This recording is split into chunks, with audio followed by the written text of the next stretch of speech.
How to choose a good ESL textbook without wasting a year. Choosing an ESL textbook should be simple. It's not. You open up a catalog and suddenly there are 47 grammar books, 30 communicative series, bright colors, big promises. Now with AI, 21st century skills, and you're thinking, why is this so stressful? In today's video, we will look at how to choose a good ESL book for your classroom. But before we start, a quick mention. If you don't want to stress about textbooks at all, I share full student books, reading, speaking, grammar, phonics, listening, plus teacher guides on classroom management on my Patreon. Lower tier gets lesson plans and worksheets. When you're super supporter, you get the full books plus the lesson plans and worksheets. Super VIP is for teachers I'm especially grateful for. Let's talk real examples. These are not endorsements, just widely used series so you know what different styles look like. For young learners, you'll see things like Family and Friends, Superminds, Let's Go. These usually mix phonics, vocabulary, and basic grammar. Side by side, simple, clear, very controlled. It's excellent for true beginners,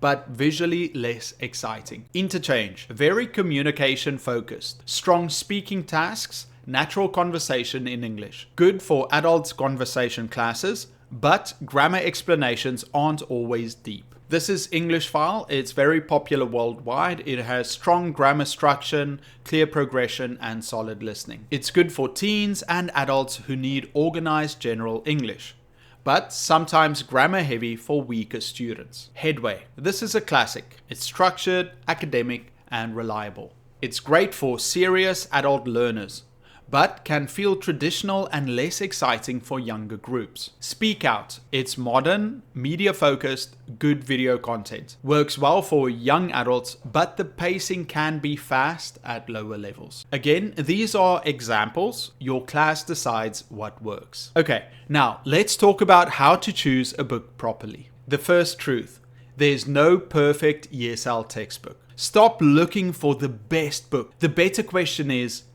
this book right for my students? A book that works perfectly in Tokyo might fail in Brazil. A book that works for motivated adults might destroy a lower level teen class. Context matters more than popularity. Step 1. Stop looking at the cover. Beginner teachers choose books emotionally. Ooh, this looks modern. This one has cool photos. My colleague likes it. That's not how you choose a curriculum tool. How old are my students? What level are they really? What do they need to do in English? How often do I see them? Once a week, twice a week, intensive classes. A high-paced book used once a week is a disaster. A slow beginner book in an intensive course is torture. Match the pacing to reality. Step 2. Check the table of contents. This is where you see the truth. Don't read the marketing page. Open the table of contents. This tells you everything. You should look out for progression. For example, in a lower level book, you want to see something like present simple, past simple, future forms, opinions, advice. That's logical. If you see present simple, present perfect, conditionals, passive voice, run. Beginner teachers often think advanced grammar equals better book. No. The structure is better than complexity. Students don't improve because they learn conditionals. They improve because they repeated core structures correctly for months. Step 3. Open one unit and be honest. Ask, does this unit balance skills? A strong unit should include clear grammar explanation, controlled practice, speaking tasks, listening or reading, some writing, and a built-in review. If it's 12 pages of grammar drills, students will die of boredom. If it's only discussion questions with no structure, beginners will panic. You need balance. Step 4. Think about prep time, something no one talks about. Some books look amazing until you try to teach them. Then you realize every lesson needs extra worksheets, extra games, extra everything. If a book requires 3 hours of prep every 1 hour lesson, that's not sustainable, especially if you teach multiple classes. A good book should support you, not exhaust you. Step 5. The book is a tool, not the boss. This is important. You don't serve the textbook. The textbook serves your curriculum. If a unit doesn't fit your goals, adjust it. Skip parts, slow down, add your own speaking activities. Beginner teachers often follow the book blindly. Experienced teachers adapt confidently. Some common beginner mistakes when choosing a book. Let's save you some pain. Some mistakes include choosing a level that's too high, thinking more grammar is better, ignoring pacing, ignoring prep time, using random books with no progression. If your students feel lost, bored, or overwhelmed, it's often a textbook mismatch, not a student problem. When choosing an ESL textbook, look for clear progression, integrated skills, recycled language, and sustained pacing. And ask yourself, will this help my students feel progress in 3 months? If yes, good choice. If no, keep looking. Because when your book supports your structure, teaching becomes smoother. Students improve faster, and you feel more confident in front of the class. And that's what we're actually aiming for. So, where does my Patreon come in? Let me explain something honestly. I don't think teachers should be designing everything from zero. That's how burnout happens. That's why on my Patreon, on Coffee Club, you get structured lesson plans, worksheets, flashcards, and games. So here we have the home page. You can see all the recent posts that I put out. And if you click up here at collections, then it will show you everything I have shared so far.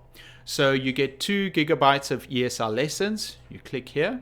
It's just a zip file, so just download it and unzip, and then you've got access to 2 gigabytes of ESL lessons. We also have games, 100 PPT games that you can use in your classes. Here we have some courses for you that I've made: how to teach phonics, how to teach English online, classroom management, and how to teach ESL to kindergartners.